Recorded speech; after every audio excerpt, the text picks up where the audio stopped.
नमस्कार, आपण पाहत आहात लोकहित लाईव्ह न्यूज चॅनल। आवाज सर्वसामान्य जनतेचा। उमरखेड येथे लोकहित लाईव्ह न्यूज चॅनलचा प्रथम वर्धापन दिन साजरा। रविवार दिनांक 6 ऑक्टोबर 2024 रोजी उमरखेड येथील जिजाऊ भवन येथे लोकहित लाईव्ह न्यूज चॅनलचा प्रथम वर्धापन दिन साजरा करण्यात आला। कार्यक्रमाचे उद्घाटक म्हणून उमरखेड महागाव विधानसभेचे आमदार नामदेवराव ससाने होते, तर प्रमुख पाहुणे म्हणून माजी आमदार विजयराव खडसे, ॲडव्होकेट समाजभूषण विश्वास भवरे, अग्निबाण लाईव्ह न्यूज चॅनलचे संपादक डॉक्टर आंबेजोगाईकर, पत्रकार दत्तराव काळे, प्राध्यापक अनिल काळबांडे, मारोतराव कदम, दीपक कांबळे साहेब हे होते। आजच्या कार्यक्रमाच्या अध्यक्षस्थानी पत्रकार दत्तराव काळे हे होते। प्रथमतः आमदार नामदेवराव ससाने व मंचावरील मान्यवर यांनी बाळशास्त्री जांभेकर यांच्या प्रतिमेचे पूजन केले। त्यानंतर आमदार नामदेवराव ससाने यांनी फीत कापून उद्घाटन केले। त्यानंतर मान्यवरांचे पुष्पगुच्छ देऊन स्वागत करण्यात आले। पत्रकारिता हा लोकशाहीचा चौथा आधारस्तंभ आहे आणि ही पत्रकारिता कशी केली पाहिजे यासाठी अनेक मान्यवरांनी मार्गदर्शन करून मान्यवरांनी लोकहित लाईव्ह न्यूज चॅनलला भरभरून शुभेच्छा दिल्या। कार्यक्रमाच्या नंतर अल्पोपहाराचा कार्यक्रम संपन्न झाला। या कार्यक्रमाला पत्रकार दिलीप मुनीश्वर, पत्रकार विश्वास काळे, पत्रकार आतिश वटाणे, पत्रकार प्रवीण इंगळे, पत्रकार राजू पिटलेवाड, पत्रकार शेख रमजान, पत्रकार सिद्धार्थ दिवेकर, पत्रकार संतोष वायकुळे व अनेक पत्रकार व निमंत्रित उपस्थित होते। या कार्यक्रमाचे प्रास्ताविक लोकहित लाईव्ह न्यूज चॅनलचे संपादक विजय कदम यांनी केले, तर सूत्रसंचालन पत्रकार संतोष आडे यांनी केले, तर आभार प्रदर्शन पत्रकार राजेश कदम यांनी केले। लोकहित लाईव्ह न्यूजसाठी विजय कदम।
मी सर्वप्रथम या ठिकाणी विजयरावांना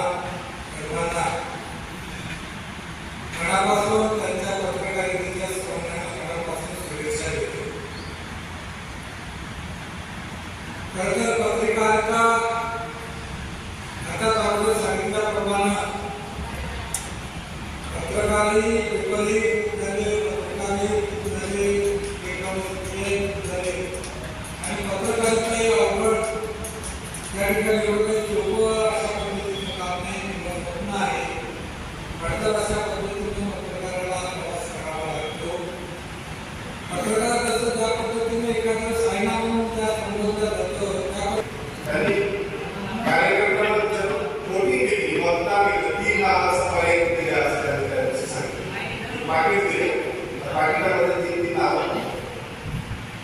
ज्या ज्या लोकांना असं वाटतं की या लोकांना सर्वपदी या लोकांनी नेतृत्व करावं असे 3 नाव द्यायचे होते. त्या पद्धतीने त्यांनी काही लोकांना 3 नावाचे त्याच्यामध्ये पर्याय दिले होते. बऱ्याच ठिकाणी असं बातम्या घडल्या दुसऱ्या दिवशी हे सगळं मॅनेज केलं होतं. सर्व मतदार जे आहे एका बाजूला देतात. तशा पद्धतीचं काही लोक बाकीचे विधानसभा मतदारसंघामध्ये अशा पद्धतीचं एकाच दिवशी सगळीकडे मतदान घेण्यात आलं होतं.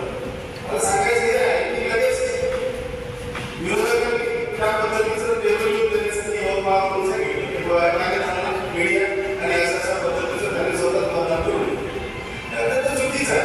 अशा पद्धतीचं सुद्धा आपण ऐकत हे मला तुम्हाला सांगायचं मित्रांनो.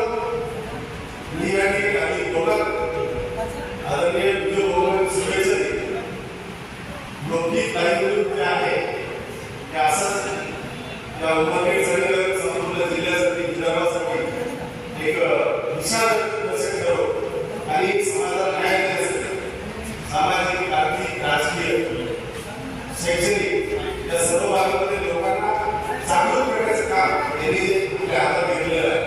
ते त्यांना सदैव या क्षेत्रामध्ये त्यांना शक्ती लागतो आणि त्यांचा जे न्यूज चालू आहे ते अधिकाधिक लोकप्रिय एवढंच त्याच्या ठिकाणी देतो आणि थांबतो. ते नागरिक असतात आणि खरे पत्रकार हाडा माशाचे पत्रकार असतात तर तुम्ही पत्रकारिता ही जिवंत ठेवली पाहिजे आणि वाचत असताना त्या पत्रकारितेमधलं खरं खोटं पटकन कळतं की ह्या बातमी चापलूसखोर लावायला की समर्थक लावायला जे सत्य आहे ते दाखवले की समोरच्या माणसाच्या काळजाला भेटते. इथून पत्रकारिता नाही करायची, इथून पत्रकारिता करायची, 300 पत्रकारिता करायची म्हणजे खाली बघण्याचं कधी काम पडत नाही. मी जास्त आपला वेळ घेणार नाही, बराचसा वेळ झालेला परंतु सर्वांना मी ह्या ठिकाणी शुभेच्छा देतो. विजय कदम एका वर्षामध्ये आपल्या चॅनलला मार्केटमध्ये आपलं नाव कमावलं, संघर्ष केला, त्यांच्या संघर्षाला यश येऊ, त्यांची वरच्यावर प्रगती होत राहो ह्या मी शुभेच्छा देतो आणि माझे 2 शब्द या ठिकाणी आकडते घेतो आणि त्यांना पुन्हा शुभेच्छा देतो आणि मी या ठिकाणी आपल्या वडिलांना स्टेजवर बसवून मार्ग लावला ही फार मोठी बाब ही गोष्ट लक्षात घेण्यासाठी आहे की लोकांचे सर्वसामान्यांचे प्रश्न मांडायचे. आजच्या या प्रिंट मीडियाच्या इलेक्ट्रिक मीडियाच्या युगामध्ये चॅनल हे सगळ्यात अगोदर बातम्या घेतात आणि त्याच्यानंतर पुढं नंबरवरचं कोण बातमी घेत असेल तर ते लाईव्ह न्यूज चॅनलवर 1 नंबरवर टीव्हीवर बातम्या पाहतो, 2 नंबरवर मोबाईलवर जर बातम्या घेतली असतील तर आपल्या लाईव्ह चॅनल आणि त्या चॅनलला नाव सुद्धा दिलेलं आहे की लोक लाईव्ह न्यूज चॅनल म्हणजे लोकांची मी विजयरावकडे पाहतो त्याच्यावर मला वाटतं समाजातले जे काही सर्वसामान्य माणसाचे प्रश्न असतो ते पूरपीडिताचे प्रश्न असो, तिथे दुष्काळाचे प्रश्न असो, शेतकऱ्याचे प्रश्न असो की सर्वसामान्य माणसाला होणारा अन्याय असो तो विजय कदम यांनी आपल्या शाळेच्या माध्यमातून सर्वप्रथम आज या लोकहित चॅनलचे जे प्रमुख घटक जे आहेत त्यांना त्यांच्या मतदानाबद्दलच्या शुभेच्छा देतो.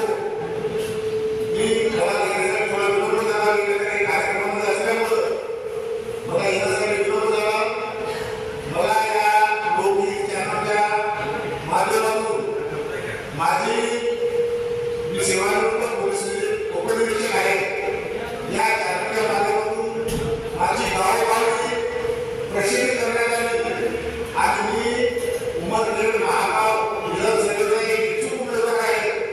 त्यामुळे मी त्यांना गाईड करून यांनी माझी प्रसिद्धी केली त्यांना मी सर्वप्रथम त्यांचे आभार मानतो आणि पुढील वाटचालीसाठी त्यांच्या या गोष्टी चॅनलला शुभेच्छा देतो आणि माझ्या संपूर्ण